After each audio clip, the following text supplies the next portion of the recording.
meeting February 25th. I mistakenly thought that it was NFP week, but it's not. Which is cool. As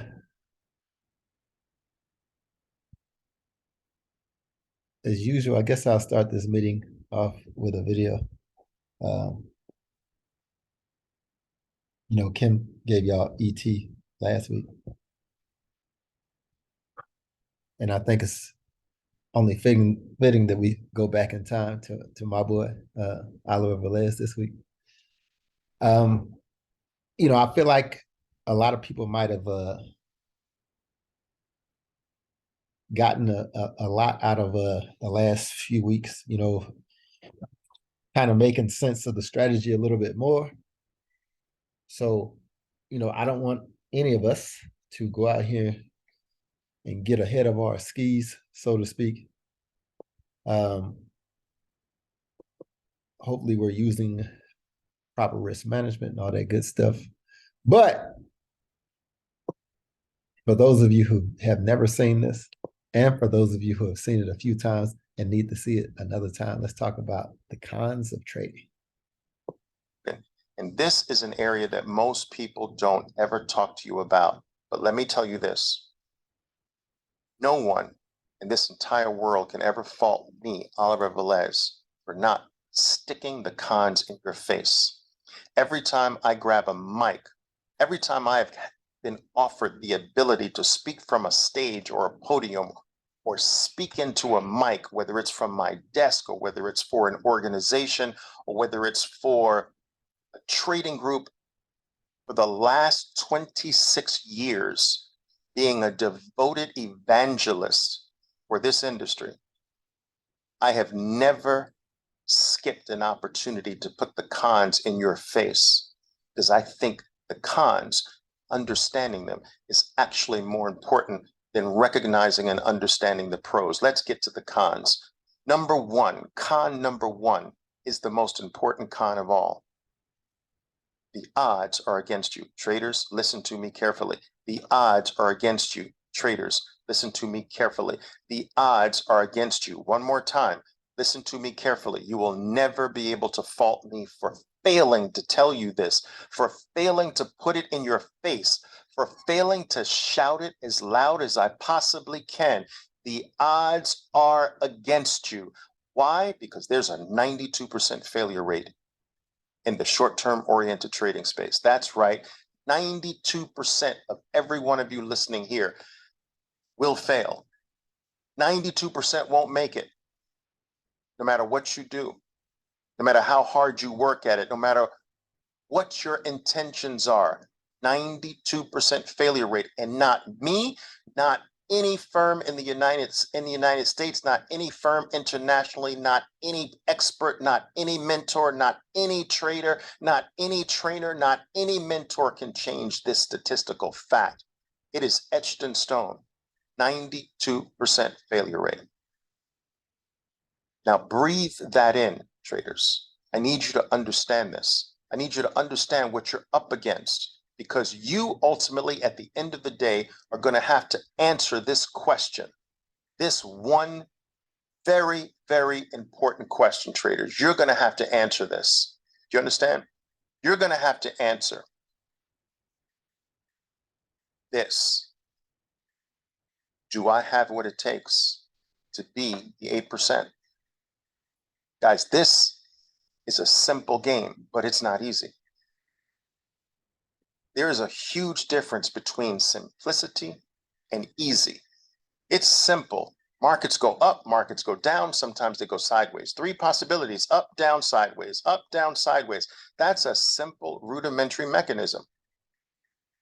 But I am the last person on planet Earth that will tell you that this activity called day trading in particular is easy. It's not easy. In fact, it's one of the most challenging activities you as a human being will ever pick up. Do you know why?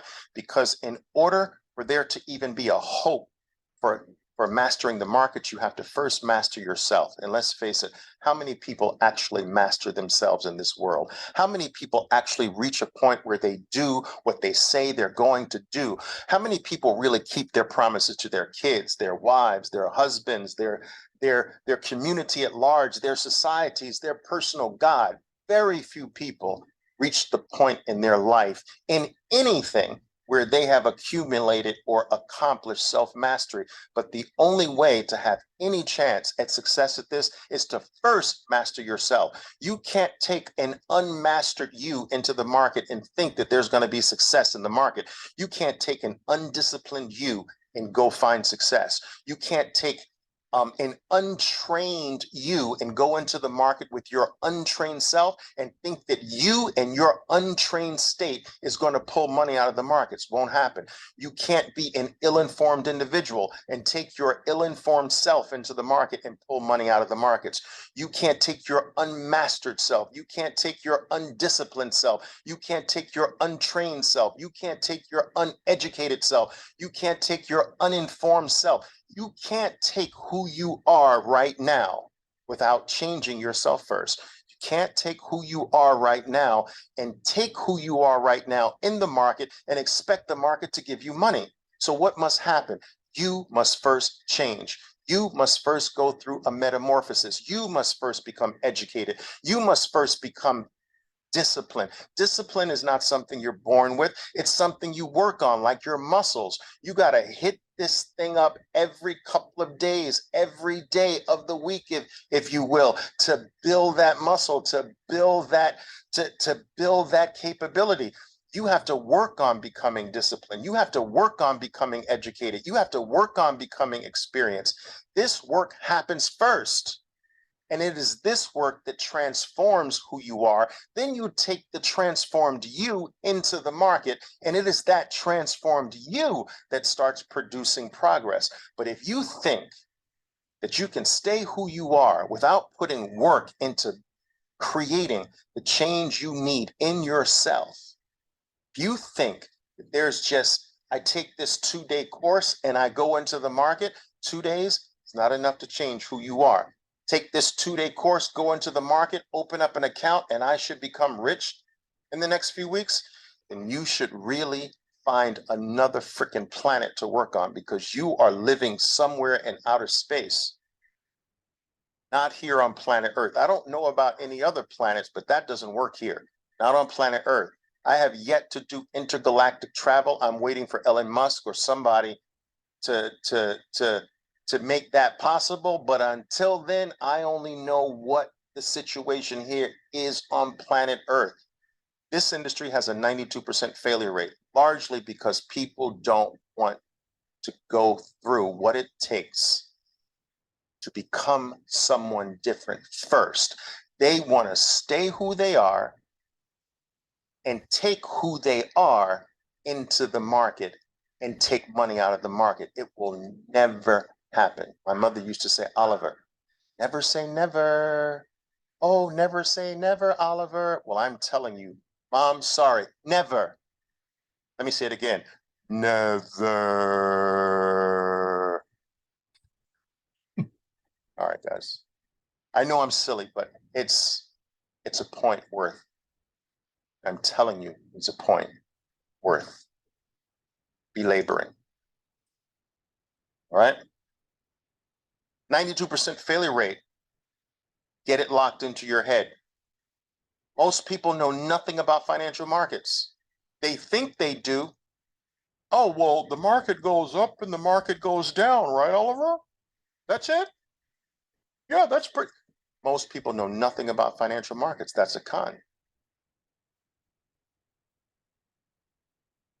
And here's another big one, guys. Success comes after experience, and experience takes time, years. You can't be an experienced trader in 2 days. You can't be an experienced trader in 2 weeks. You can't be an experienced trader in 2 months. Becoming experienced takes time. You can't cheat experience. All right? Anything good that happens before you are experienced is called luck, traders. Only what happens after experience can you claim as yours. Listen to me carefully. You can't become successful before you become experienced. Get this in your head, people. You cannot experience true, real success before you become experienced. True, real success comes after you become experienced. And what's required to become experienced? Time.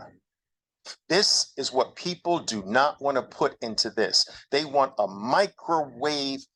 They want a microwave results. Can I have my gourmet meal in 15 seconds? No, you cannot. This is the number one reason why there are so many scams in this industry, because these scammers, right, which even I, believe it or not, have been accused of. Are you kidding me? Putting this truth in your face? How? How? But this is the number one reason that scammers in this industry get away with their scams, because they sell you on the idea that anyone can do this. They do not tell you that 92% of the people are going to fail. They do not tell you that this is difficult. They do not tell you that you're going to fail first until you become experienced. They do not tell you that experience takes time. They do not tell you that success happens after experience. And before your experience, you're going to be a loser. The reason why, how many people are in this room?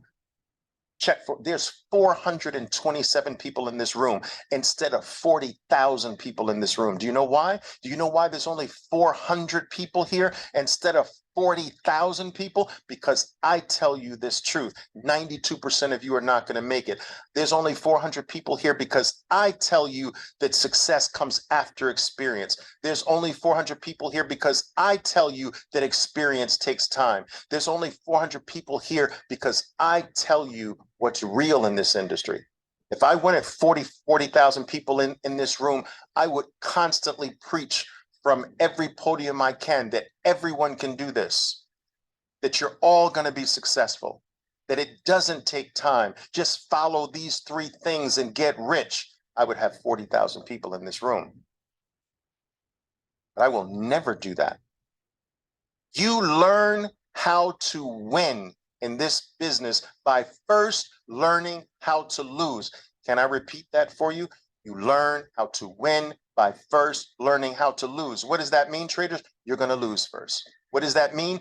You are going to become an expert loser before you see a single dollar, before you get winning trades consistently, before you call yourself a success, before you start to support yourself with this activity. You are going to be one of the greatest losing traders you have ever seen. You're going to become an expert at losing. You're going to become so intimate with losing, you're going to feel like this is just your natural state. You lose your way to success in this business. There is no way to win first, because winning doesn't come before your experience. Experience comes after you have lost tens of thousands of times. Guys, listen to me carefully. I get very, very emotional about this, and I apologize. It's just the way it is. It's just me. I get emotional about this because I need all of you to understand this. There is a direct link between how much you lose first and how successful you are later. And isn't it ironic that what all of you are trying to do is you're trying not to lose the very thing that you need to do? The very thing that you need to do now is to lose as much as you possibly can to get the losses out of the way now. You don't want the losses in the future. Just get the losses out of the way. Become so intimate with losing. Become so intimate with every possible error, every possible mistake. Know it like the back of your hand, so that at some point, the market can no longer fool you. The market can no longer trick you. The market can no longer surprise you. You've been there. You've done that. You know every possible mistake that can be made. You know every possible error, every booby trap, every dead end. The market loses its ability to punch you without you seeing the punch coming. How do you get to that state? You become an expert loser. Why is this a con? It's a con because most people don't have enough money to get through the losing period that happens first. First of all, they enter the game with this Mickey Mouse Disney idea that I'm supposed to win from day one. This is not Disney World. I'm sorry. This is not a Disney movie. This is real life. It is impossible for you to win until you become experienced. And it is impossible to become experienced until after you have become the number one expert at what? Losing. How does a baby learn to walk? By running first? Wait, I'm going to learn to walk by sprinting first in the Olympics. Then I'll learn to walk later. No, a baby learns to walk by first trying to stand and falling. Standing, falling. Trying to stand, fall, fall, fall, fall, fall, fall, fall less, fall less. Stable, don't fall often. Take a step, fall. Take a step, fall. Take a step, fall. Take 2 steps, fall. Take 2 steps, fall. Take 3 steps, falling, falling, falling, falling, falling, falling, falling until the baby becomes so intimate with falling and all the reasons for falling that he naturally starts to avoid the reasons, but not before becoming intimate with every possible way to fall. Doctors tell us that parents who overly protect their children from falling wind up with clumsy kids, zero athletic ability because they weren't allowed to fall enough. You lose your way to success at this business. Why is this a con? It's a con for 2 reasons. Number one, most people start off with a tiny bit of capital and then they lose it because the first period has to be lost. The first period of a baby learning to walk has to be falling. You're always bad at something in the beginning. Always. First time you pick up a basketball, you're horrible. First time you put a golf club in your hands, you're really horrible. My golfers out there know that. The first time you try to kick a soccer ball and control it, you're horrible. The first time you try to walk, you're horrible. The first time you try to talk, you're terrible at it. You are bad at everything you start off, but somehow when it comes to this activity called day trading, that all of your common sense leaves your God-given head for some reason. And for some reason, this is the only activity that life is supposed to be different. No, I'm supposed to be good at this from day one, right? Really? You don't apply that common sense measure to anything else in life. But when it comes to this, you expect to be good right away. You expect not to fall. You expect not to lose. You expect to make the ball in the basket every single time. The first time you pick up a basketball, really? How can that be? Why is this supposed to be the exception to you? You're going to be bad at this. You're going to lose your money first. Absolutely. You're going to fall first. It's just the way life is. Again, I don't know about life on other planets. We're still waiting. But life here, you lose first in everything. In everything. Do you understand what I'm saying? Are you picking up what I'm laying down? Am I talking too much? I am frustrated at the level of naivete, and I am frustrated at I'm frustrated at the lack of common sense when it comes to my industry. I'm not here to sell you on some pipe dream. I'm here to speak some much needed reality to you. This is not easy. But I, for one, am glad it's not easy. I don't want to be a master at something that's easy. Oh, I'm a master. Did you know I'm a master at walking? Ah, Oliver, what's the big deal? Everybody can walk for the most part. I don't want to be a master at something that everyone else in the world can be a master at. I want to be a master at something so difficult that most people say, "Oh my God, really? How did you do that? Can you talk to me? Can I take you out to dinner?" You want this to be hard. You want it to be difficult. You want it to be challenging. You want to be special. You want to be the minority. Who wants to be the majority? You want it to be difficult, but at the same time, don't be naive and think that it's going to be easy. It is not going to be easy. It is not. But at the same time, be glad it's not easy. Because if you happen to make it, oh my God, you are truly special. You're the 8% and not the 92%. And that should be your motivation. That should be your goal. I want to be the 8%, and I will work at being the 8%. I will put the work in. I will put the time in. I will become experienced. I understand that I'm going to lose first. I understand that inside of every single loss is the seed of a future win. I understand this. Losing comes first, Oliver. I understand this, and I will work on perfecting my losing until I lose less, less, less, less, less, less, and until the vast majority of those losses go away. You have to be willing to do that kind of work and have that kind of determination at this. Otherwise, you're wasting your time, you're wasting your money, and you're proving every naysayer right in my industry. You know what the naysayers say? That your butt is gonna lose. It's a waste of money. All right.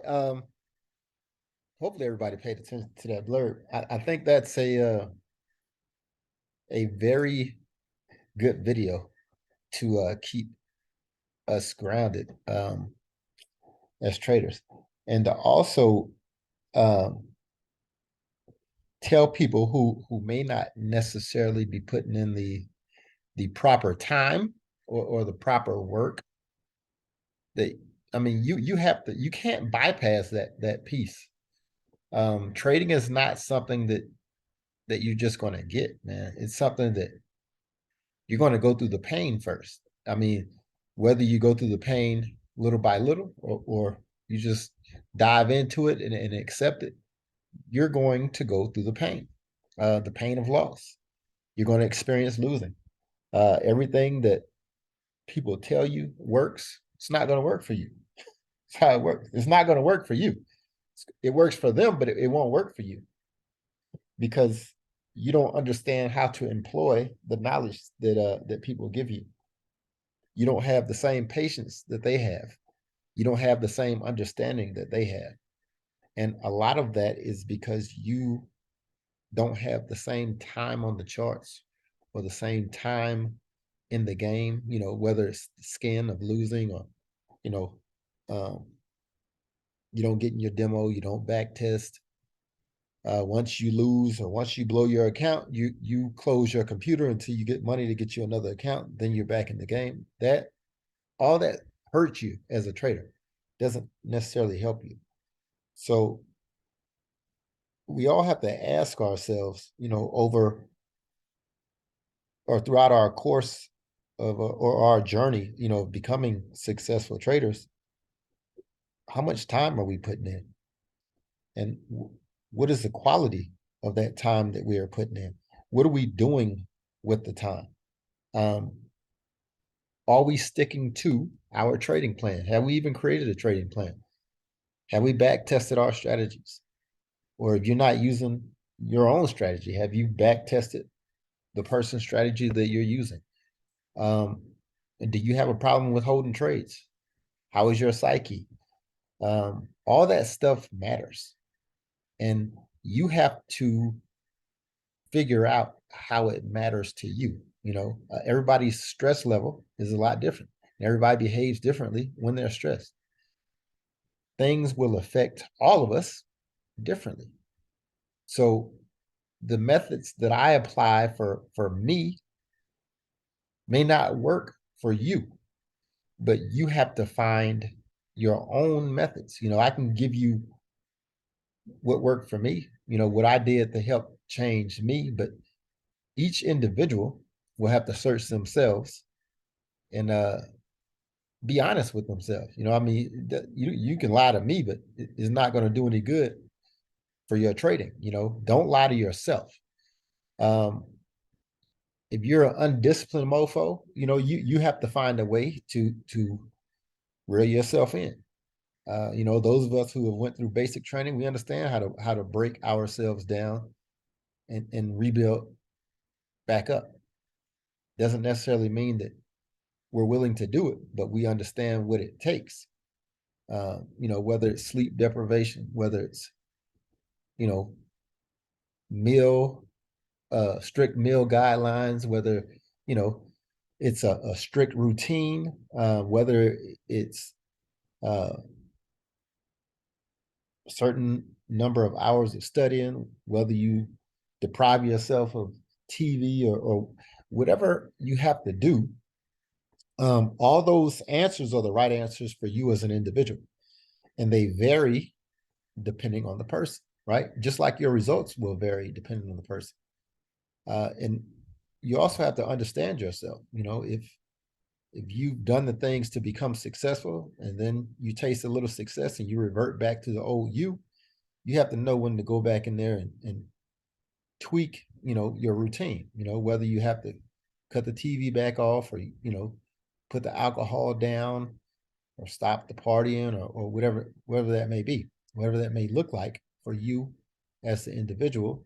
You have to be able to do that. And you can't hesitate, right? Like you pull the triggers, just like your trade setup. Once you see your trade setup, it doesn't matter if you lost the last 2 times, you pull the trigger.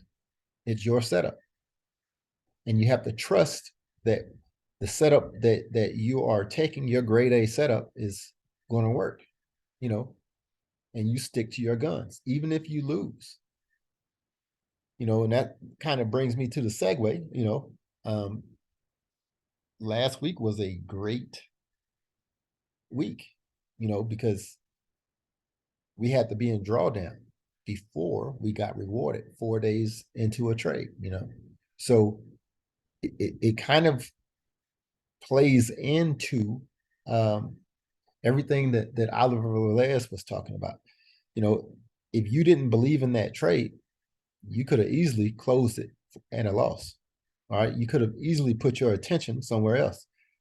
You could have easily bailed on the trade before it went into profit. All of those things would have guaranteed you loss, right? But holding the trade until it went to TP, it may have been very difficult for you. You have to search yourself and understand why, what made that difficult. I always joke with you guys, or it's kind of halfway joking. A lot of times I'm not joking, but you son of a guns don't get paid every 2 days at a job. I know, I work jobs, man.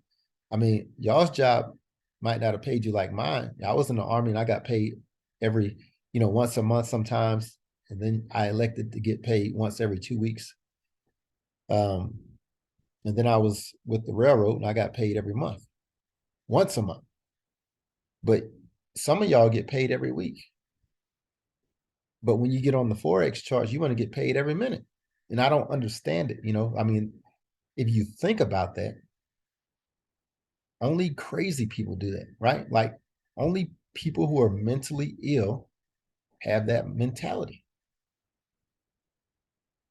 I mean, you have demands from the forex market that you don't place anywhere else in your life.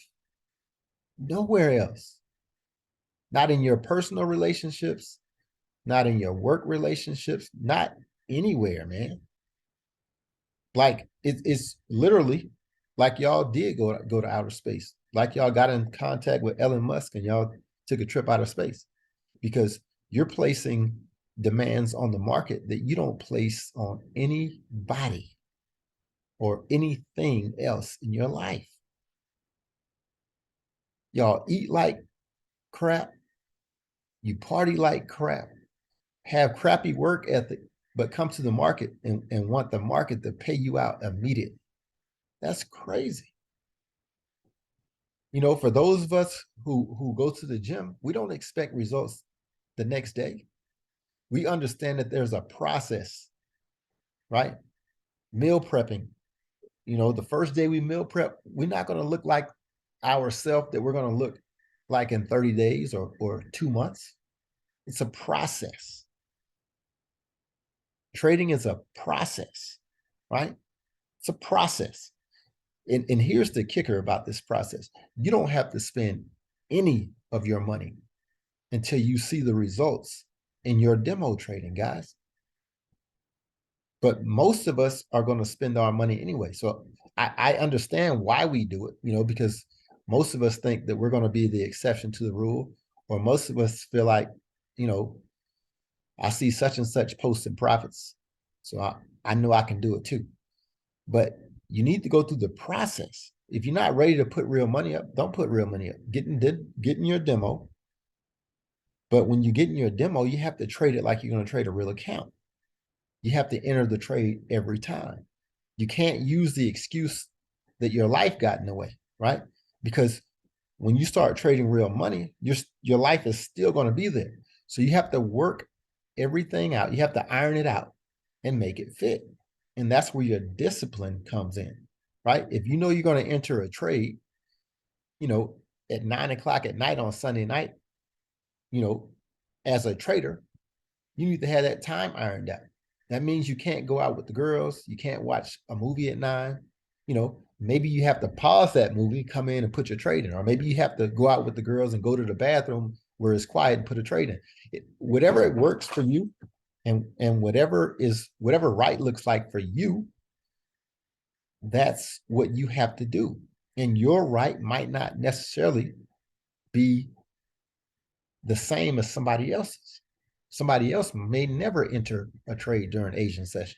They might wait until New York or London session, but they have to do that and be able to do that every time. It has to be a repeatable action. That's what's going to lead to your success. Once you're successful, you only have to be successful in one thing in trading, right? You might have one setup that works 80% of the time, or that works 40% of the time. As long as you manage your risk, that 40% of the time can make you rich, right? I'm not saying it will. It can make you rich. So I just implore you guys to stop rushing for one. Like, just cut it out. Just stop rushing. It's the rush that causes us to lose the money. We are so impatient, right? We want the money now, even though your life doesn't have a requirement for you to make the money right now. Your life is not set up to live off forex, because you'd be dead if it was. You already have a job, you already have an income, you're living off of whatever that is.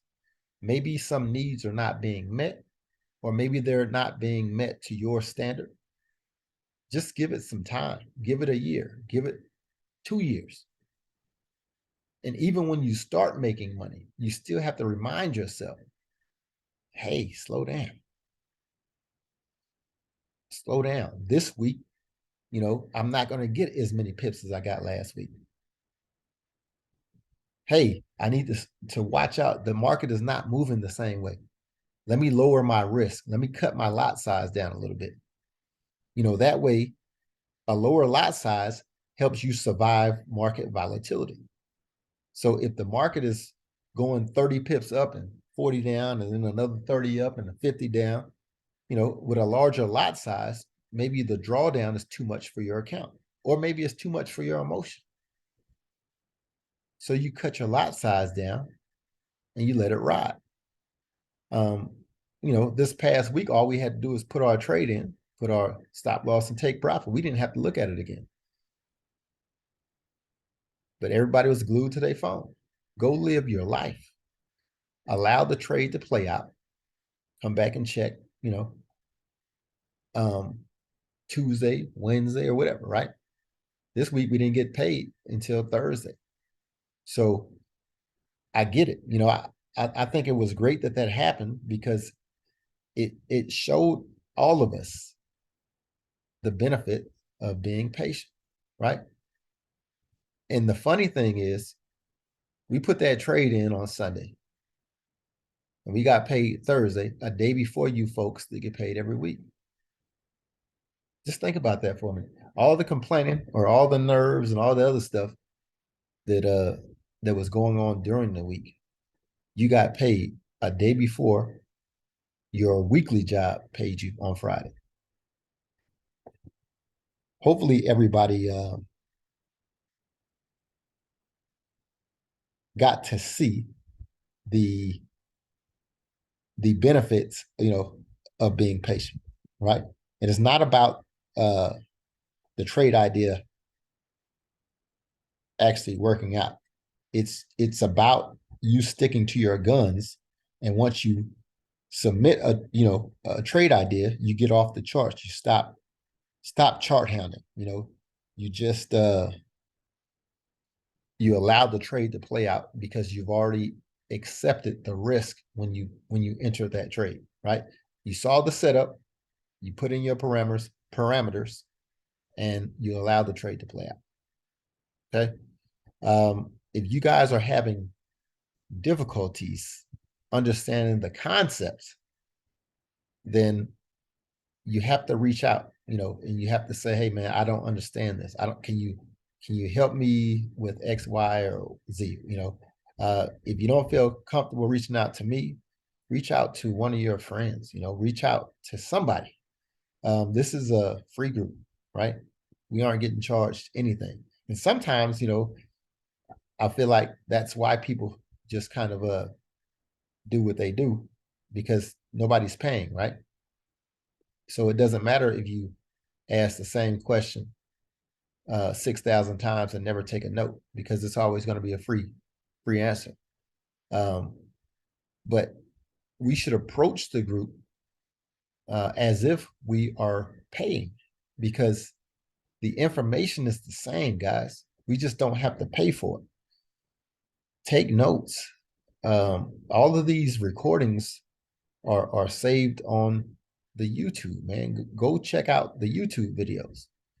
Re-listen to something because the second time or the third time that you hear it, you always get a little bit more because your understanding is a little bit better, right? Um, a lot of those videos, from a year ago when we talked about price action, it's going to make a lot more sense now because you have a year under your belt. And now when you go back and look at the video, you'll be like, God, dog, now I understand why I should be looking for an entry at this wick of the last week's candle, right? You'll have a better understanding of that. You'll have a better understanding of how news creates those fair value gaps and why the retracement isn't as deep, on a news candle. You'll have an understanding of why you should expect the market to pull back to a certain area, right? All of that stuff matters, and all of that stuff can aid you when it comes to looking for a trade setup, or when it comes to evaluating which setup you need to take. Every week we have a choice to make. We have decisions, right? On what trade setup we want to take. And we have to base those decisions off of our goals for one, and maybe the opportunity that we feel that the setup presents. All setups are not equal. Some setups give more than others, right? And it's your job as a trader to determine which setup is going to give you the pip count that you need, or maybe even the ease of the trade. You want the low hanging fruit. You want the trade that's going to go to where it's going. You don't want the trade to do what EJ did to us last week. Of course, I wasn't bothered, but a lot of you guys' nerves can't last for 4 days. But that's the benefit of being in a group. You can get in the chat, talk it out, talk, get somebody to talk you off the ledge, and then allow the trade to play out, right? Do you guys have any questions about strategy? or is anybody confused? I know we have new people in the group. I appreciate you guys for inviting new people. You know, for a free group, I mean, I feel like we should be at like 12 grand because this is where you can come get your education for absolutely free. And there are many styles of trading. This Discord was created, and I like trading based on smart money concepts. There are some dumb money concepts trading in the group. When I say dumb money, I mean not smart money traders, which is cool. It's fine because it all works. But if somebody is struggling with concepts or terminology, you have to say something, right? Um, because if you never say anything, a year from now, you'll still be struggling.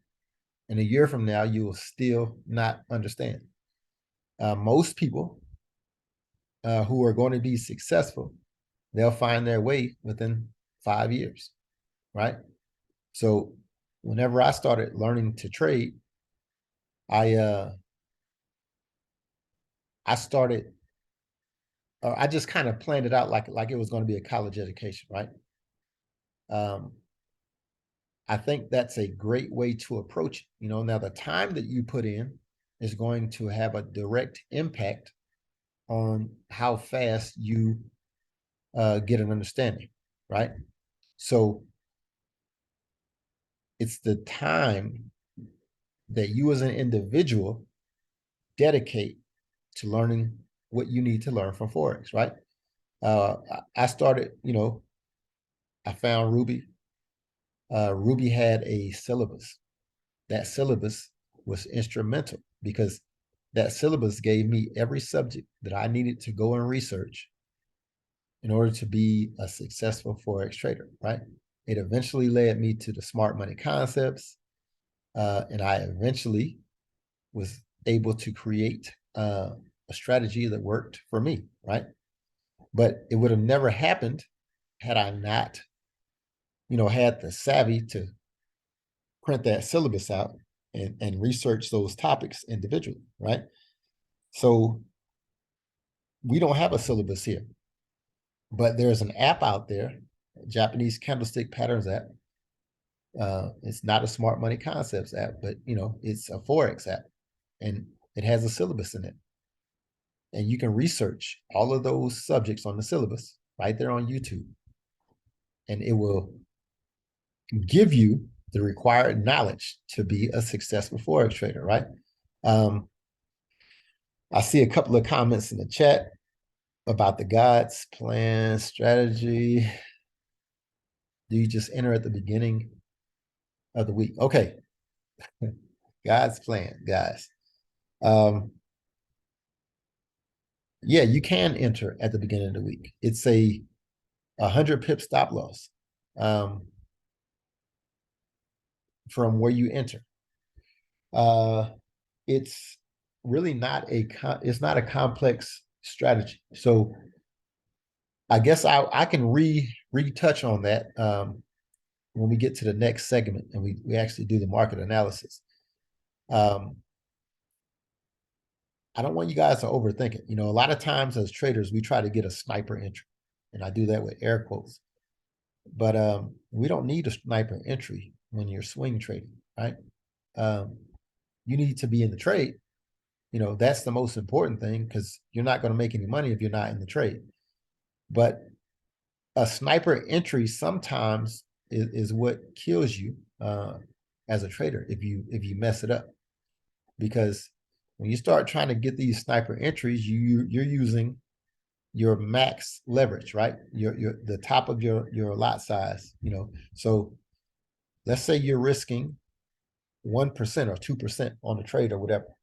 When you enter that sniper entry, you're putting all 2% in that 15 pip stop loss. And as soon as that trade goes 18 pips and then goes your direction, you're done. You've lost your percentage. With the God's plan way, you have 100 pip stop loss. And if a trade is going to go your direction, it's not going to go against you 100 pips. So that's what makes the strategy, in my opinion, a very good one, because for as long as I've been doing this, it hasn't we haven't had a 100 pip drawdown. So I think there's great confidence in taking those trade setups, because for the most part, they don't lose. Now, I listen, as a trader, we're going to lose some trades, right? So my mind is not drunken. I'm sober in the fact that it's going to be some losing trades, but I'm highly confident taking trades, especially based off of order blocks and that thing, based, on the God's plan strategy. All right.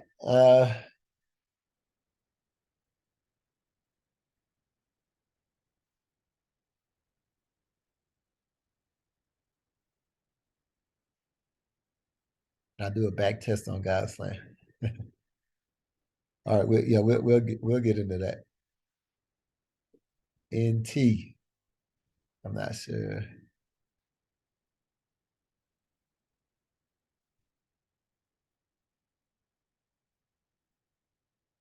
Okay. Hey, Naima, y'all, whenever we get to the next part of this meeting, y'all chime in, because I don't want to misunderstand y'all's questions. So when we start doing the market analysis, I need y'all to chime in with what y'all need to see. Um, is there any other questions, strategy related or concept related?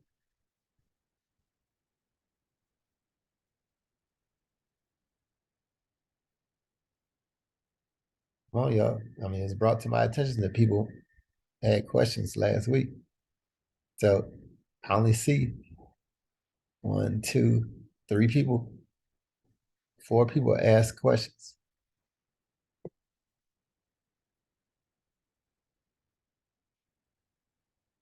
So it's only those four people had questions.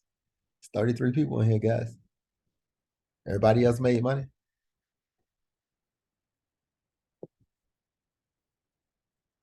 This is the difficult part about doing these sessions. 34 people in here. Does anybody have questions about the concepts? Does everybody feel confident about trade setups, picking their trade? I do. I mean, I'll ask the question I need to ask just based on, yeah, what you told me. So, yeah. Okay, yeah. When we get to this market analysis, Naima, make sure you ask if I don't cover um, what you're asking me. Okay, thank you so much. All right. Can I say something? Sure. Okay, so hello. I know maybe some of you guys don't see me a lot, but I've been trading well, seriously trading. Let's say seriously trading for like January has been like a year when I've really been, studying like smart money concepts. And then before that, I just really was gambling. And I know sometimes that it could be a little, maybe you might feel vulnerable to ask a question, in a large setting. But at the end of the day, like everyone had to start from the beginning, and like we're all still learning. You know what I'm saying? Like I believe that trading is a lifelong journey, being a student. So I would just encourage everybody, like if you have a question or you're confused or you're just totally lost, like I know I've talked to a couple of people in this community and everyone seems to be very helpful. So I would just encourage everyone to take advantage of this time because people don't just do this. Like this is not common. So yeah, don't be embarrassed. Like, don't be, because it's better to ask than to just blow accounts. It's better to get clarity than to just be frustrated and walk away from this opportunity. That's all I have to say. Gracias. And just so I can just to add a little to that, I mean, I know people get afraid to ask questions, but please know that the question that you want to ask is likely want to be asked by other people. So that helps everybody. Absolutely. Yes. I only blast Selena, y'all. I don't blast most people, y'all. I only blast Selena whenever I'm joking. Listen, I know sometimes people feel like that I'm mean. I don't think it's funny when he blasts. I think it's funny. Listen, I have no I intention. love it when he blasts. It's hilarious, and I don't be paying no attention. I think But we should blast you us. know, people have to understand that that's just how we are. You know what I'm saying? And it's all fun. You know.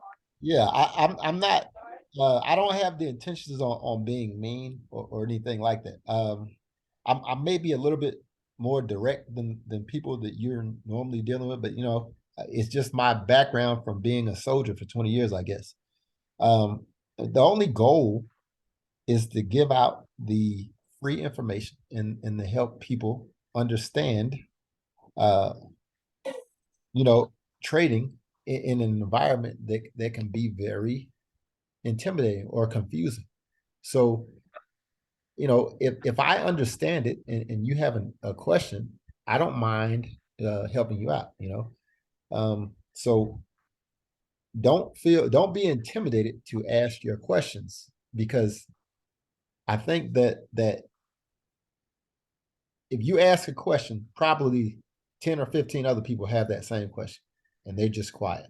So more than one person will get relief or get an answer to something that they have no idea, or they had no idea prior to you asking the question.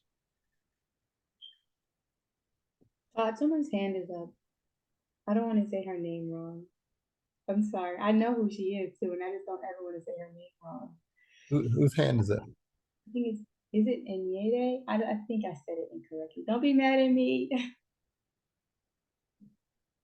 ENI. What did I say it right? Todd, I was actually waiting for you to pronounce my name. Is it is it, don't be mad at me. Is it Enyede? Not you, Naima, Todd. Oh. Enyede. Cool. So I just wanted to say something real quick, because I have been in this group since it started. Day one. 30-something people to be exact. But just do not take this opportunity for granted. I have known Todd. I feel the same way since Ruby. I'm going to get the date that I sent him a message and the messages he sent me back. Please do not sleep on this group. This is no joke, and this is the real deal. So thank you, Todd. And thank you for bringing Kim and everybody else into our lives. Selena, I don't take this for granted. I have 5 kids, but I try my best to be on point with my trading, because I have decided to take it as a business. So just don't take this for granted. That's all I have to say. Peace. Cool. God bless.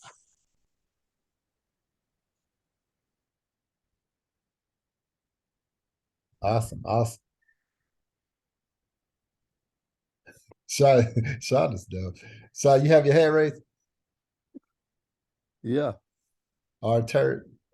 Gotta be polite now. When the JPYs sell, that means there's no fear in the market.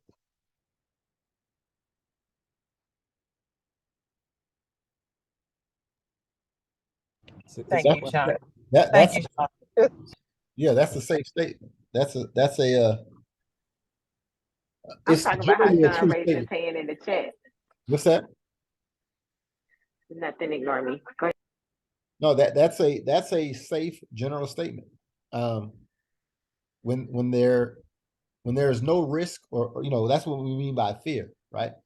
When there's no fear, you'll see the JPY sell. You'll also see the pound buy. When the pound starts going crazy, when it starts going up, that's what that means. If you notice, when the JPYs get stronger, the pound gets weaker too. So it's a direct correlation, based on the fear that goes on out there in the market. And I guess another way to look at it too is if you notice last week, the dollar got stronger and all the indices sold, right? But not only did the indices sell, most everything sold versus the dollar. The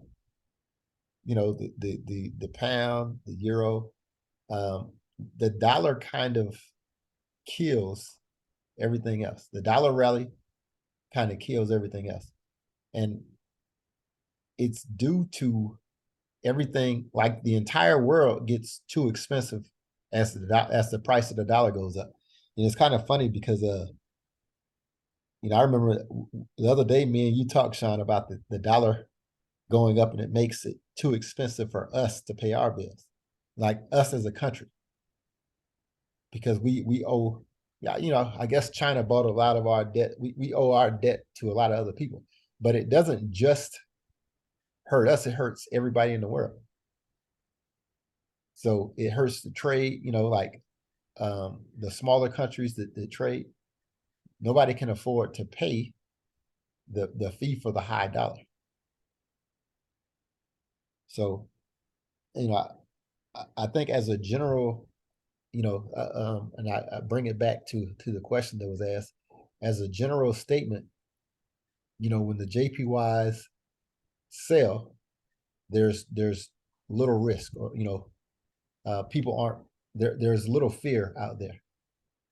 But whenever there's fear, when people start talking about recession, global slowdown, or some major company out there is faltering, then that's risk on, and you'll see that the JPYs start getting stronger. So the JPYs bought last week, though, right? Most of them. For some of the week, right? They bought and then they sold, or they sold and then they bought. So the dollar against the JPY bought all week, pretty much. But that's just because the dollar was getting stronger. Right. What I'm driving at is the JPY is on the back of every pair. Right.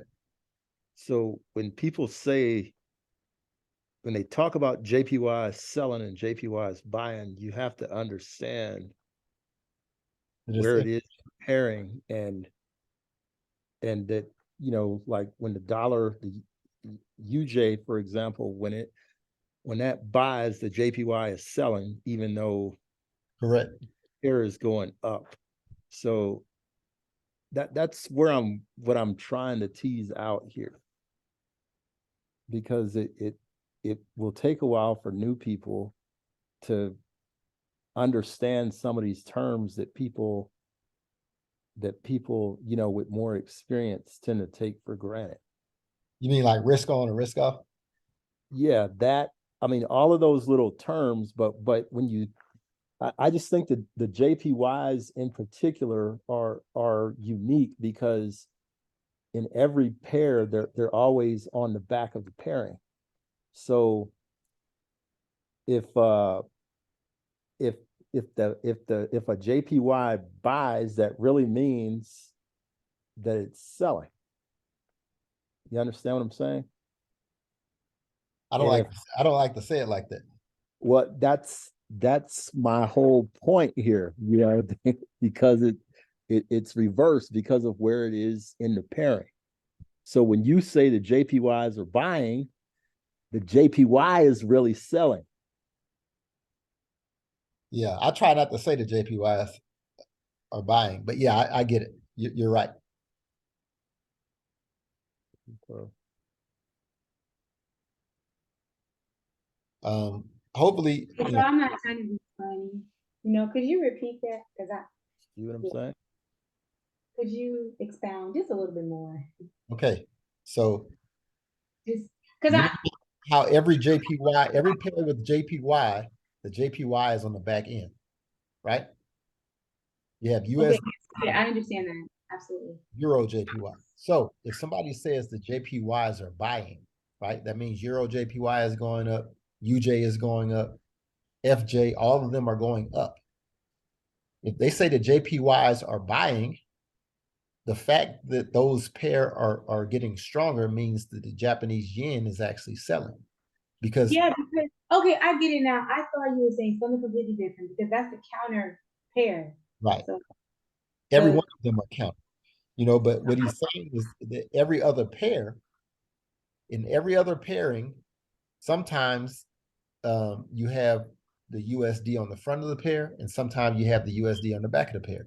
For instance, you have USD JPY, which is if it buys, the dollar is getting stronger. But you have Euro USD. If it buys, the dollar is getting weaker. okay, that's what I thought, but I thought you had like some kind of fundamental, intuition. I was like, maybe I missed it. No, no. Well, there is a fundamental intuition. For example, if the JPY, if that JPY, like for example, UJ, if it goes up, then that means there's less fear in the market, and it's a risk-on environment. If it goes down, and this is in reference to all JPYs, if they're all falling, that means that there's more fear and people are taking risk off. So, when you hear these different terms, as an example, risk on, risk off, and maybe you don't know what to trade, things aren't so obvious. When you understand some of these, I don't know what you call them, fundamental concepts, I guess, then you kind of know where to look. I'm not saying you just run and blindly dump money into certain trades, but you kind of know where to begin looking. You know what I mean? Yeah, and I want to, a part of my journey this year is to learn more about fundamentals because I I just trade off a structure, and I know that the news is already factored into the structure, but I know that understanding fundamentals, it will help me a great deal in my trading. So that's one of my goals. Okay, so this let me give everybody so this week we knew the dollar was getting stronger, correct? Did you understand that, Naima? That the dollar was getting stronger? So the dollars, okay, so that's my thing, right? The Okay. dollar, well, I can only talk for US dollar. The dollar was selling mostly all this week. But you're saying that No, the US 30 sold this week because the dollar got stronger.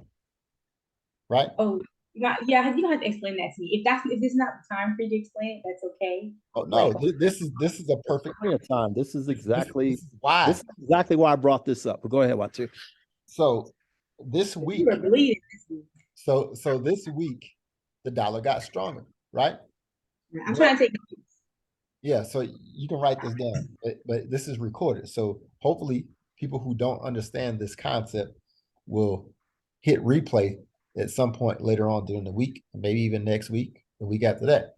So, okay, a few things that we have to understand. Prior to this past trading week, we had a news report that came out, right? We had a news report that came out on CPI. We had a news report that came out on jobs, on the unemployment numbers. We had a news report that came out on PPI, right? So those numbers were higher than expected. When you have numbers that are higher than expected, it's going to push the dollar higher. Why does it push the dollar higher, Todd? Because the Federal Reserve chairman gets on the TV every month and tells you guys that they're going to raise the interest rates until the inflation goes down to 2%. Are we talking about FOMC? I just want to make sure I'm on the same page. So yeah, this is FOMC, but he speaks, sometimes he speaks outside of FOMC like he did in Washington, D.C. a couple of weeks ago, right? It wasn't an FOMC meeting. It was just, I don't know, Kim will tell you what it was. I don't know what meeting it was. He was just meeting with I don't know, was it a magazine, Kim? He was meeting with some group in Washington, D.C. And he spoke, and during that speech, he was very revealing and very direct. And he said, hey, man, we will raise the interest rates as high as necessary to combat inflation. That's our number one goal. We don't care if we destroy jobs. We don't care if the housing market collapses. He was making it painfully clear that they are prepared to raise the rates higher if they need to be. Now, so that they can stop inflation? Is that what you're saying? What's that? You said that he essentially was saying that he is prepared to raise the interest rates so that inflation can be leveled. Yes. Not only level, but come down. It needs to come down, right? Instead of having 7% inflation, they want to have 2% inflation. So you do that by raising the interest rates, making it unattractive for businesses to borrow money, which makes it hard for businesses to keep hiring people or to even keep people employed. If it becomes too expensive to have employees, you got to fire those employees. When you fire those employees, those people don't have money to go and spend at Walmart and buy everything that Walmart has inside the store. If Walmart is not selling the goods, then they don't buy the goods from China or Taiwan or wherever they're buying these goods from. If there is no demand for these goods, then the prices of those goods have to fall down, right? They have to bring the prices down. So when prices comes down, that means inflation comes down. Does that make sense? So that's a very rudimentary depiction on how inflation works and how the Fed is involved in bringing the inflation down.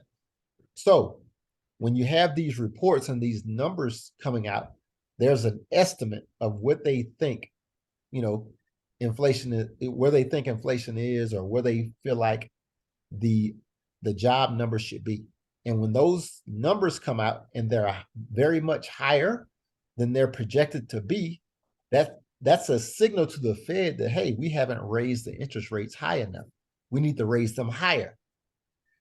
So when those numbers come out and they're skewed like they were for the last couple of weeks, the powers that be, the people who set the prices in these markets, they can automatically figure that the Fed is going to raise the rates higher than they've been raising. Because if you notice, last year, when they first started raising interest rates, we had 75 basis point moves.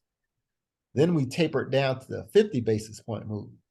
And the last basis point was 25 basis points. When we raised the interest rates in January, we raised them 25 basis points. That is why the US 30 has been going up, because we kind of figured that Going up? Was You're that not talking about last week, right? was that You're not talking about last week, right? You said US 30 was going up. No, I'm not talking about last week that the US 30 was going up, but let me help you out. You talking about just Wait. Hold on. Let me help you. I'm going to show you. This is not for you, that this is stupid. Okay. This is the US 30. Mm-hmm. This is last week. I'm not talking about last week, but I want you to pay attention. This is in December. right? If you go back and you look, this is when the interest rates stopped being hiked, you know, and there was a sentiment that the Fed was finished or close to finished raising the interest rates. So your market is pushing up, right? Then it pulls back. Now it's pushing up. So if you look in January, right? January, when we had our first interest rate hike, it was 25 basis points. So the market pushed up, right? But now you get these conflicting reports, right? You get these conflicting reports. That's what pushes the market down, right? Because there's a realization setting in that, hey, man, the Fed has to rate, they have to hike these rates higher than they've been hiking them.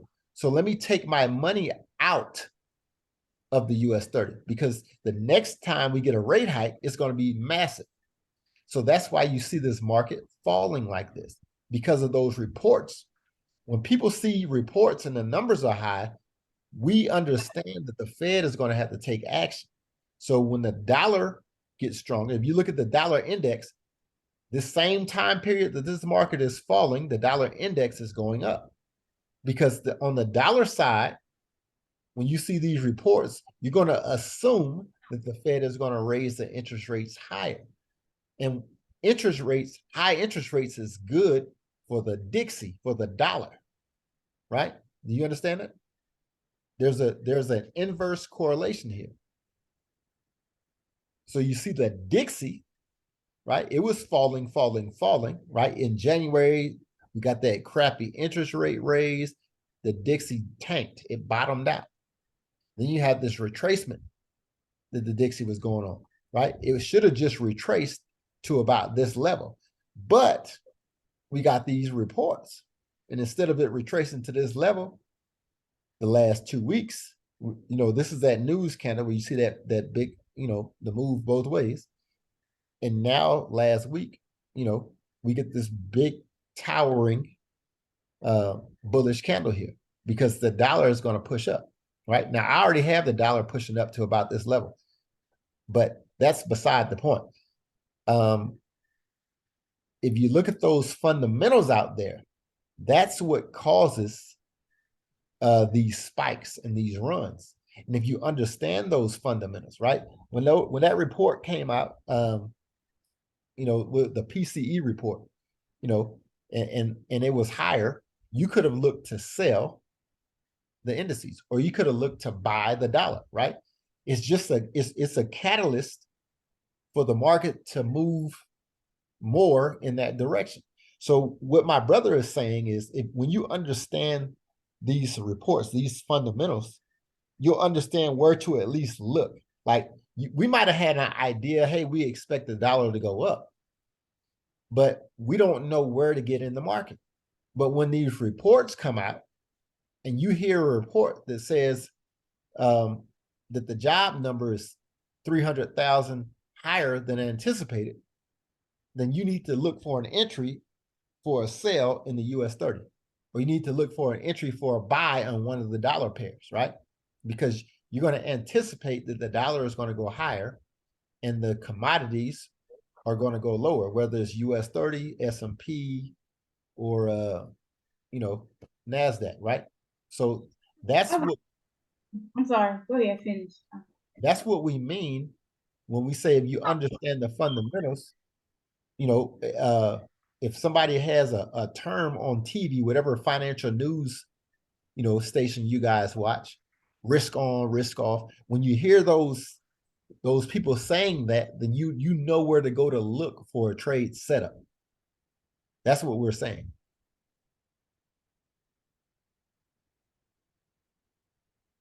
Did I answer your question, or you still have a question?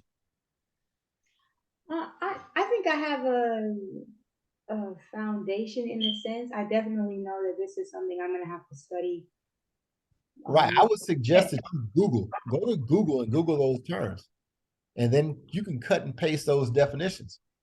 And maybe you have a personal Discord that you keep notes. You can post the definition on the chart.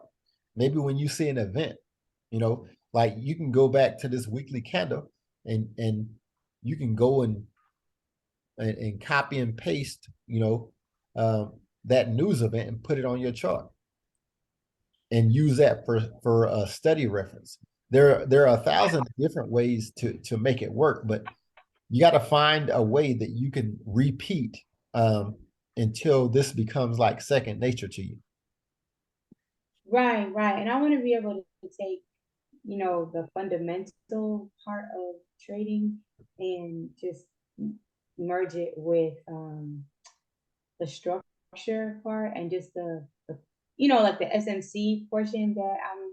Yeah, I mean that's exactly what that's exactly what we're gonna do this week.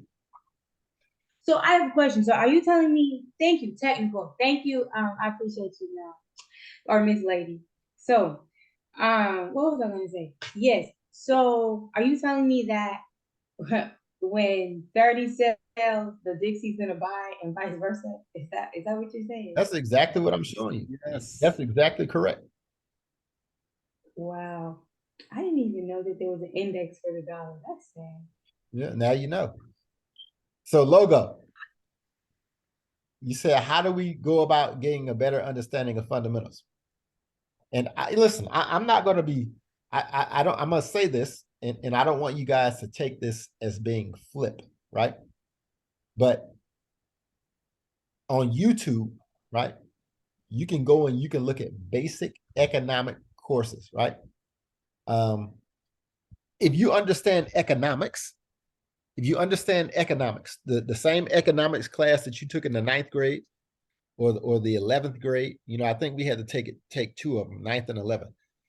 But though, if you understand basic economics, fundamentals will definitely make more sense. Okay. The only way to understand the fundamentals is to dive into the fundamentals, right? And what do I mean by that? If you go to Forex Factory, and you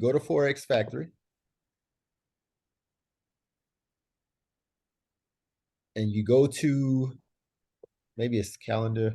Okay, if you go to calendar and you start at the beginning of the month and you just take the US dollar, you're going to see that several reports repeat themselves, right? And what I mean by that is the US dollar every month has a CPI report. You got to click on it, click on the folder and read what this means. This is a change in price of goods and services purchased by consumers, right? So what this basically means, this is consumer inflation. This is the inflation for consumers. Then it tells you the usual effect. The actual is greater than forecast. That's good for the currency. So if this number is green, then it beats the forecast. If it's red, it fell short of the forecast. So if it's beats the forecast, if it's greater than the forecast, then you can expect that currency to get a boost. The currency should get stronger. If it's red, then the currency will get weaker. That's a general statement. This is what you should expect to see when you go and you look at the charts on those news days, right? Now, I know this is the CAD, but you do this for the dollar, right? Every currency will have the same reports. They're going to have a CPI. They're going to have a PPI. They're going to have unemployment. They're going to have, what their bank meeting, and then they're going to have their funds rate, right? All of those reports and these things are repetitive. It's kind of like if you're at a job and you get an inspection every month. That's what these reports are. These are inspections of every country's economy every month. So if you understand the economy, supply and demand, you will have a better understanding of fundamentals. And the only way you're going to get an understanding is if you dig into it, right? So we understand that good retail sales means that the people must be making a decent amount of money because they're going out and they're spending the money. So you want to see strong retail sales in a strong economy. This is like one of the lights on your dashboard. If your car is running well, you're going to have strong retail numbers because people are going to go out and shop, right? Does that mean it's going to be in the green or the Yeah. red? If it's Yeah, it'll strong? be in the green. You know, but all of these reports, if you have a strong economy, they should all be in the green, right? And hopefully they'll keep getting stronger and stronger, right? But when you have the economy that gets too strong, that's not good either. So that's where your central bank, in our case, is called the Fed. The European Union has their own. The British people have their own. The AUD has its own. Everybody's central bank monitors these reports, and they adjust the interest rates based largely on the reports, right? So if you're trading currencies, we have to have an understanding that interest rates is the fundamental driver of the price of these currencies. So if you look at things in a vacuum, right? The higher the interest rate, the stronger the currency. The lower the interest rate, the weaker the currency. If you look at the Japanese yen, they still have a negative interest rate. And I think they're the only currency that has a negative interest rate. So technically, every currency should be stronger than the Japanese yen. That's in a vacuum. Now, we all understand that there are some fundamental drivers that cause major investors to take money out of the riskier assets like the British pound and the euro and put it into the yen when there's war, when there's financial default, when there's threat of recession. People take their money, if you're a hedge fund investor with billions of dollars, you take your money out of those risky assets because you don't want to lose your money in a volatile market, and you put it in the JPY. Why? Because you understand the Japanese yen is a very safe currency. It does very well against volatility. Now, once that volatility, the threat is gone, now they take those billions of dollars out of the Japanese yen and they put it in a currency that they actually make money with. Because the name of the game for those guys is to actually make money, right? They want to prevent loss, they protect money, but they wouldn't be hedge fund investors if they can't make money. So hopefully that kind of, I guess, gives you an overview of how you can become more savvy understanding the fundamentals. Go to YouTube and look at one, just type in economics 101. And there are several different people that will give you a block of instruction, maybe an hour lecture or whatever, that will explain the basics of economics to you. If you understand the basics, that will go a long way to understanding, for one, why all of these reports need to come out, and for two, how to evaluate these reports. Now, all of these reports don't carry the same weight, right? So that's where we have to kind of pay attention to the Fed chairman, Chairman Powell, when he speaks, because he'll tell you, we don't base our decision on the CPI, or we don't base our decision on the PPI, right? And as a matter of fact, they weigh the PPI higher than the CPI, guys. But you have to listen to those boring meetings to hear what they're saying. They're not going to lie to you. They might not tell you straight up, hey, man, we're going to raise the interest rates 50 basis points, but they will give you hints like, hey, the number one goal is to get the inflation down to 2%. Hey, we understand the job market is resilient, but we will be successful in our goal of reducing inflation. They're telling you that we're going to keep raising these interest rates. It's not, you don't have to guess, but if you're not savvy on how economics works, or if you're not familiar with Chairman Powell and his the way he speaks, then you're not going to pick up on it, right? You have to actually pay attention. You have to be involved in doing the research.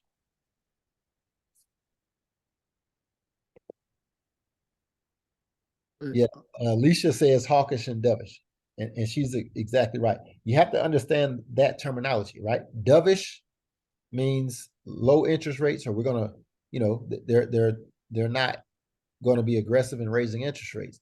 Hawkish means we're going to be aggressive and raise interest rates higher. Those are all terms that should be explained in that economics course. But these are terms that you can also go to Google and Google. Whenever you see terms in these reports that you don't understand, do a quick Google search.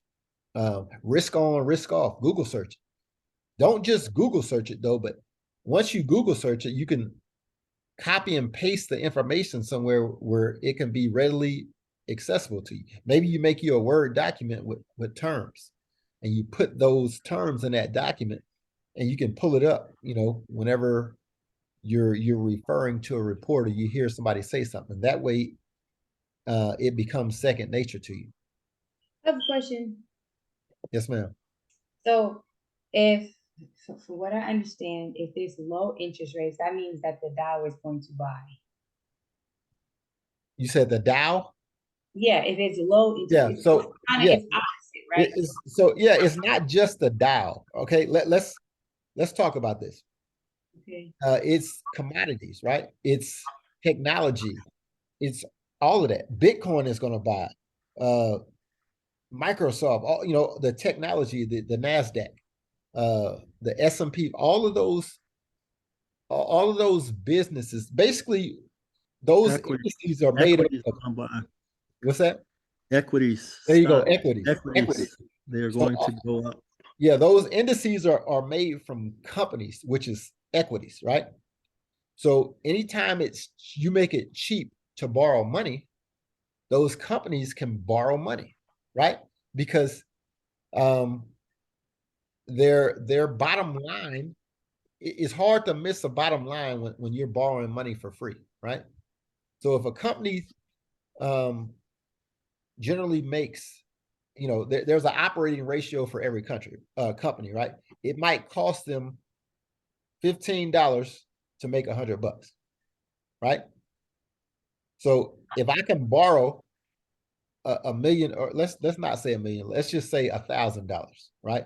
And it's going to cost me $15 to make $100. That means I can make $85 on every dollar that I borrow, right? If the interest rate is low enough that I only have to pay $10 for every dollar that I borrow, I'm going to net $75, correct? 75 times 1,000 is 75 grand I'm going to make. You understand that?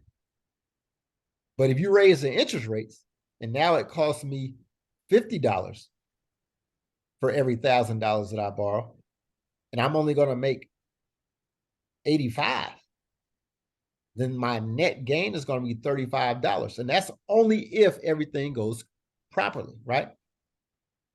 So what if I have an operational hangup? And maybe I got to spend 10 of those dollars to fix the operational hangup. So now I only net $25,000. Well, what if there's a there's a pipe that ruptures and I got to spend money here? So it's very unattractive to borrow money in a high interest rate environment because my operating ratio gets sucked up. So sometimes it's easier for me to just weather the storm without trying to grow, without trying to borrow money until it becomes more attractive for me to borrow the money. Does that make sense? Yes, I think I have a better understanding. You said it's very unattractive to borrow money in a high interest rate. Yeah, Naima, where do you live, Naima? Where I live, I live Where do you live? in the United States. In Georgia. Okay. So Naima, when you go buy a car, Mm-hmm. you want the car where you got to pay 20% interest, or do you want the one where you pay 5% interest? 5%. Why? Because like Todd was saying, it's cheaper. That the principal will not be as no, I mean not the principal, but the interest rate won't be as much when it's time for me to have to pay back the car or pay the note. The note is not Right. gonna be Exactly. So it's the same thing with the Dow Jones, the Nasdaq, the S&P. You got all them companies, they borrow money. So if the Fed funds rate is zero, like it has been since 2010 till what, 2 years ago, I think it was, then I'm going to borrow as much money as I can, and I'm just going to invest it, because there's another stat out there that says that those indexes, that the rate of return, the annual rate of return, is like something like 8%. So over time, over the long haul, 8% annually is what the average is. So if I can go borrow money at 0% or 1%, and I know the annual return of those markets is 8, it's a no-brainer. I'm going to go borrow as much as I can, and I'm going to go invest it in there. And I'm going to pay them back their 1%, and I'm going to take the other 7% and go party with, you know? So that's why those indexes go up when interest rates are low, and why they come down when interest rates get raised. That's why you'll hear those people on those channels say the number one killer of a bull market is our rising interest rates. gotcha. So that's, if you understand that, just that basic concept, then every time they raise those rates or lower those rates higher than expected or lower than expected, you kind of know where to look for a trade. How long have the interest rates been zero, Sean? Since like 2010, like since the Y'all see this? crash in 0809. Y'all see this? This is this example, what he just told you, right? This was the housing market crash right here in 08. They dropped the interest rates to zero. Look what the market did.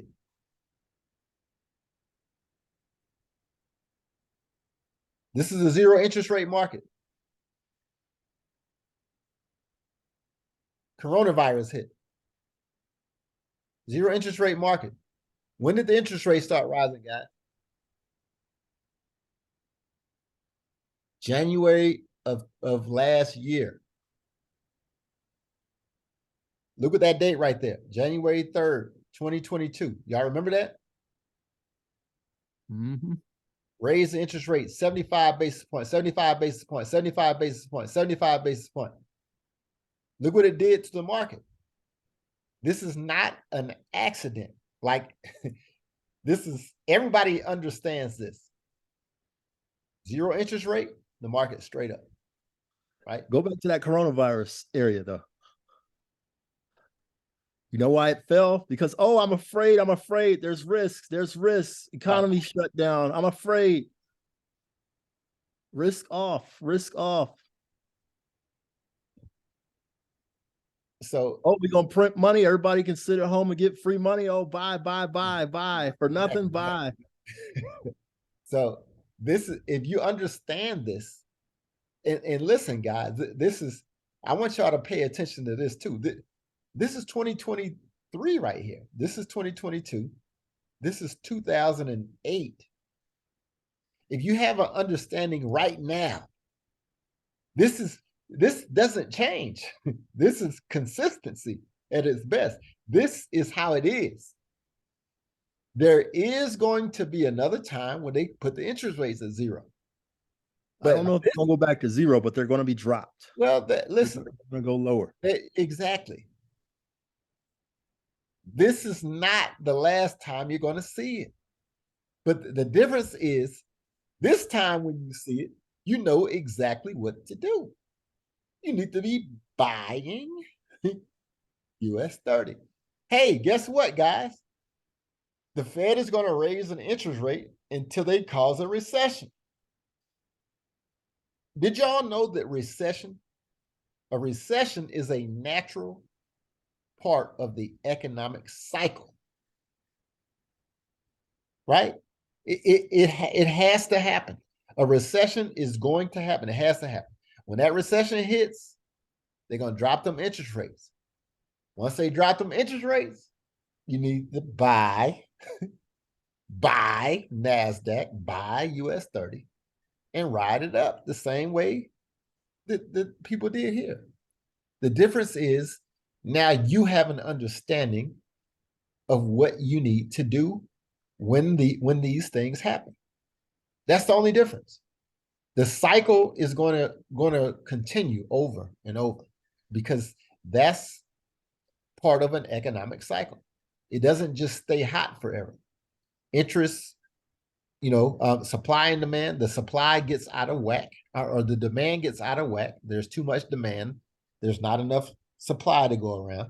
So you raise the interest rates to kill the demand. And that also causes a recession. So then the market cools or the economy cools off. They drop the interest rates. And now the companies can borrow money and create jobs again and hire people. And when people get hired, they make money. And when they make money, they go buy the latest Jordans and the latest furniture and the biggest houses, right? And that drives the market up. So the only difference is you'll understand what to do in that market environment.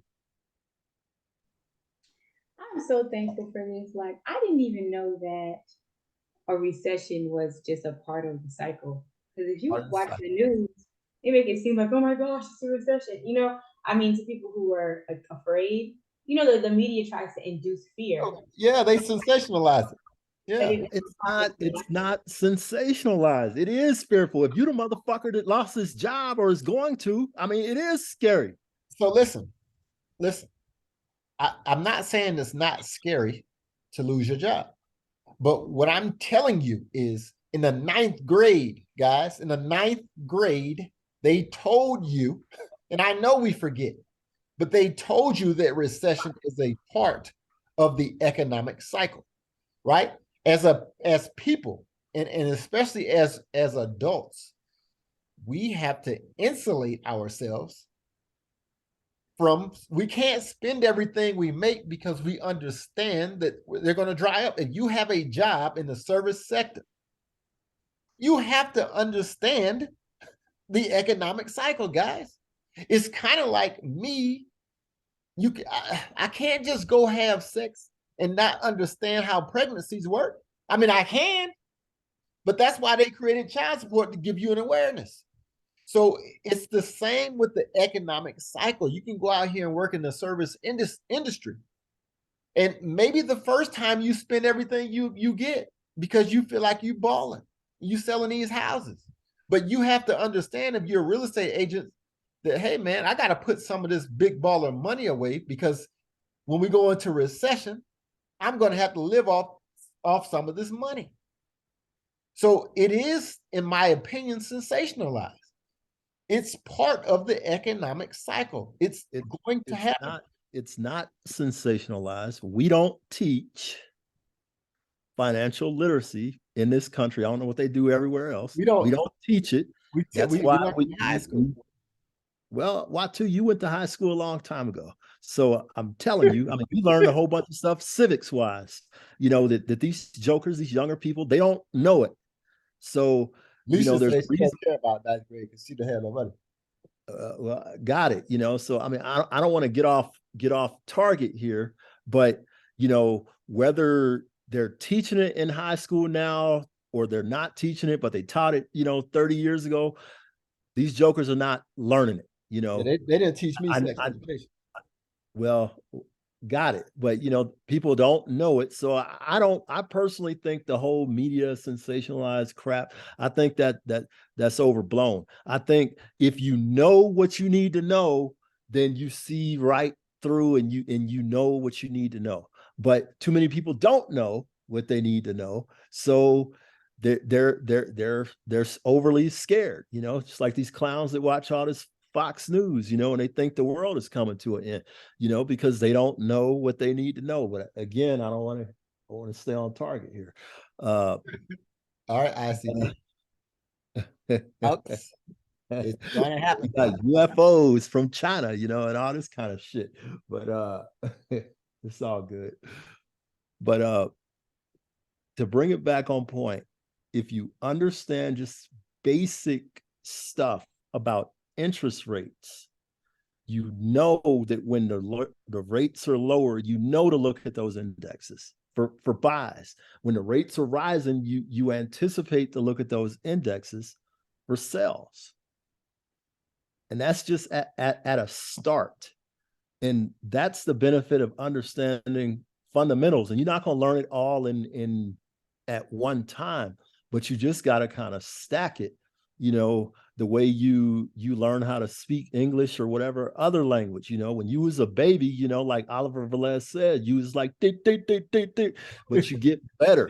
You know, you string sentences together. You learn how to use punctuation. You learn how to write a paragraph. You know what I mean? You didn't learn all that, you know, between the ages of 1 and 2. And that's how you have to look at the trading. I agree. It's an ongoing thing. And I mean, you know, it's going to be what you put into it. You're only going to get out what you put in. But this is the economic cycle, right? And most of the time, you know, because of the tools that we give to the central banks, most central banks can avoid the depression part of it, right? So they go from a peak to a recession, and if they use the tools properly, right?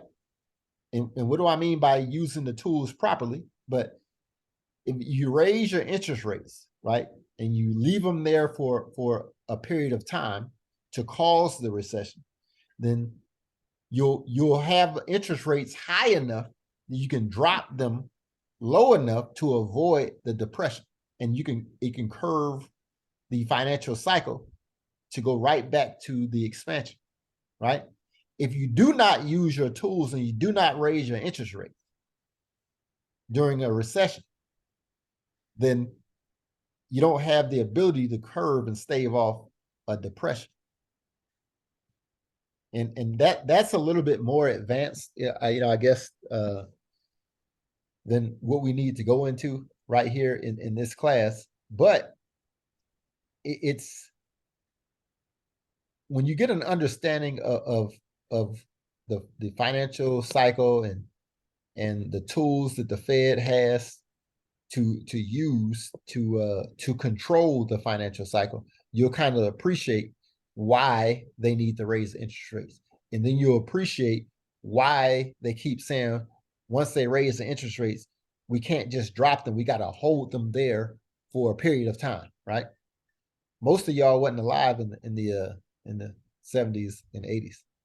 I was born in the 70s, but